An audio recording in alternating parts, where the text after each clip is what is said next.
Hello guys, we are back with our next lecture. In this lecture, let us go through link state routing. So in our past lecture, we have gone through distance vector routing, guys. So we found some drawback. We found only a single drawback. That is nothing but there could be a chance of a loop in which we'll be thinking that your friend will be taking or your neighbor will be taking and there is no path existing also. So the infinity problem, right? So to resolve that problem only, we designed this link state routing, guys. Okay. So let us go through the theory first. Okay, so as we have seen previously, the problem caused by the distance vector routing by sharing only the distance vector. So the main reason why it is happening is nothing but because it is sharing only the distance vector. It is not saying how it is going to go. So if it is saying to B that I will be taking to through A, then it can identify that okay, how you can take via me.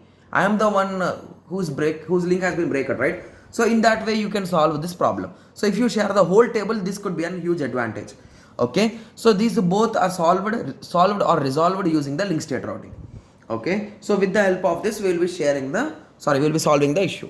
Okay, so link state routing is based on an assumption that although the global knowledge about all the other nodes or the topology is not clear, each node has a partial knowledge. So the partial knowledge is nothing but each node knows about their neighbors. That's it.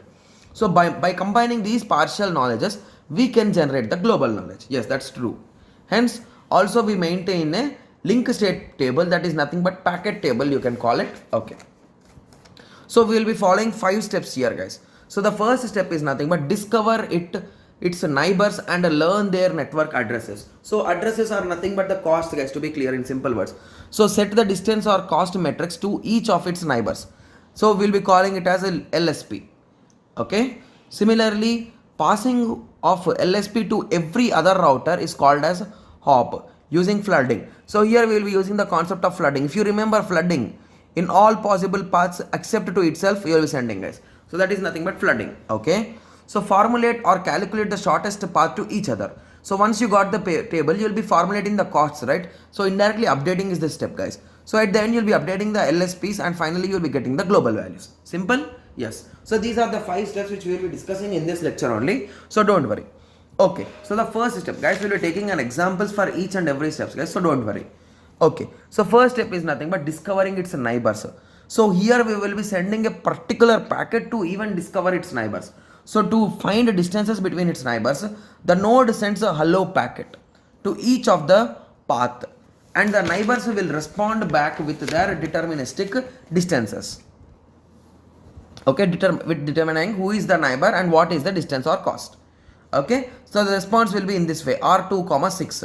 So if you give 6 is the distance here, from R1 is sending to all, then R2 will be responding, my name is R2 and my distance is 6, R2 comma 6, in that way. Okay, so in that way it will be initializing. So once you got all the values from all the nodes, like R1 will be sending for these two, R2 will be sending for these two, R3 will be sending for these two, R2 will be sending for this also, and R3 will be sending here. So once you did all these things and you got the distances, you will be making up a table. Okay, setting up or updating or creating a LSP. Okay, so as we got the responses from the neighbors, we store them in a table. So here we are not having any kind of via or anything, guys. So we'll be storing only the cost and via, that's it. And we are not going to store the non-possible paths. In R1, we'll be storing only R2 and R3. We are not going to store about R4 because it is just infinity. If you are storing it, it could be just a waste of your space, right? Hence, that is the reason why we'll be skipping it. So the same graph, I think this is a different graph. Okay. So I think we'll be continuing with this graph till the end. Yes. Okay. So for this graph, you'll be doing, guys. So from R1, you can go to R2 and R3. So only R2 and R3 will be in your table.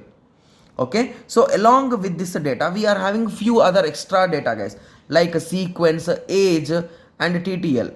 Okay. So basically each and every jump, like from R1, if you are going to R2, this is called as an hop. R2 to R4 is an hop. R4 to R6 is an hop.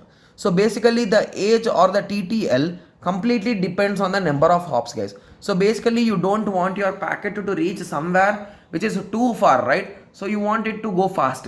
So you'll be defining some minimum hops. Let us assume, for example, if you are trying to go to R4 and if you give the minimum hops as a 3, the only path it can go is this, guys. So after 3 paths, that packet will automatically die. So if you assume the other paths, if it will go in this way. So it will reach here, by reaching here only it will die. So there is no transfer in this way.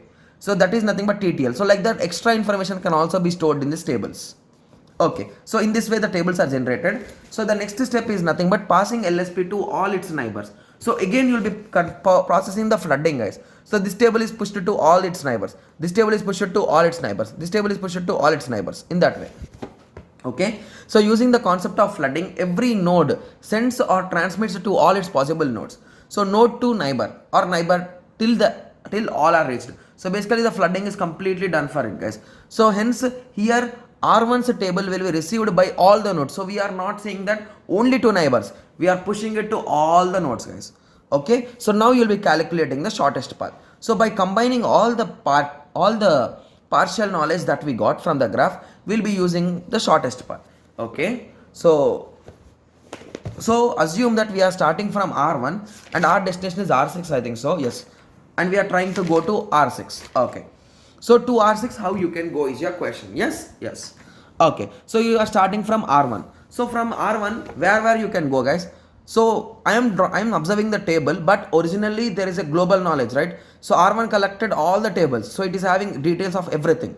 So directly by observing the table only, the algorithm will identify. So from R1 where I can go R2 and R3. Okay, so I wrote the cost of that.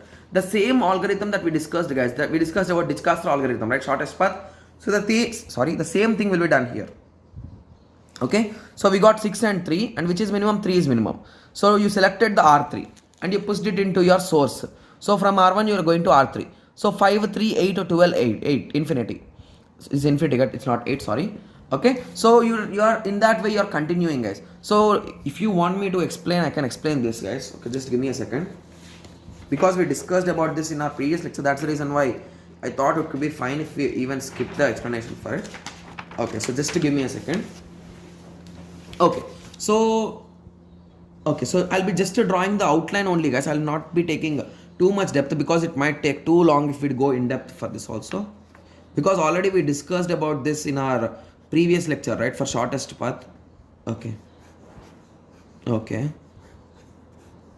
6, 7, 8, 2, 1, 4, 9 and 3, right?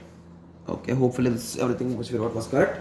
Okay, so directly I'll be just observing you with this graph only, guys, because the tables are what this graph contains, right? So that's just a table representation.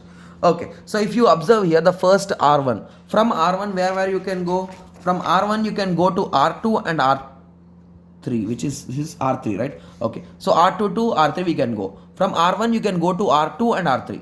So the cost from R1 to R2 is 6 and R1 to R3 is 3. So we wrote this path. So now this node is done.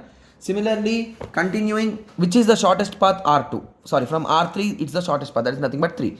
So now you will be continuing from 3. From 3 where you can go? To R5 you can go, to R2 you can go. Please don't go backward, guys. Okay, so now compute the cost at R5. So till here you got for a cost of 3. So here the cost is 9. So the total cost will be 12, right? Yes. Whereas here you came till 3 and here we are having a cost of 2. So the cost will be 5, but previously it was 6. So you'll be updating the 6 to 5.